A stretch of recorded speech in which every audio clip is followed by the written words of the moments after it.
الحمدللہ وکفا والصلاۃ والسلام علی من لا نبی بعد۔ حج ارکان اسلام میں سے 5واں رکن ہے اور اس موقع پہ لوگ قربانی بھی کرتے ہیں، بلکہ حج کے علاوہ پوری دنیا میں بھی مسلمان کروڑوں کی تعداد میں قربانیاں کرتے ہیں۔ اس موقع پہ ایک چیز جس کا خیال رکھنا چاہیے، اور بہت سے لوگ اس چیز کا خیال نہیں کرتے، آپ قربانی کر رہے ہیں یا حج پہ آئے ہوئے ہیں، حج کے ارکان ادا کر رہے ہیں، اس بات کا خیال رکھیں کہیں آپ ریاکاری تو نہیں کر رہے۔ بہت سے لوگ اتنا بڑا رکن ادا کرنے کے لیے بہت دور سے سفر کر کے مال خرچ کر کے آتے ہیں، لیکن ایک چھوٹی سی غلطی کی وجہ سے اپنے اجر کو ضائع کر بیٹھتے ہیں۔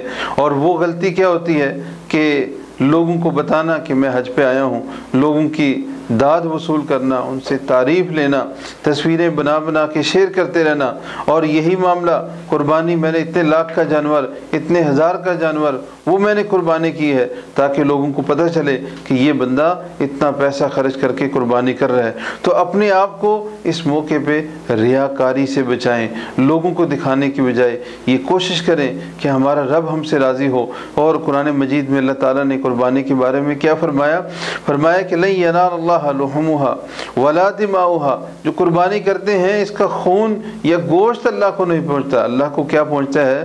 ولکن ینالہ التقوی منکم، اللہ کو تقوی پہنچتا ہے۔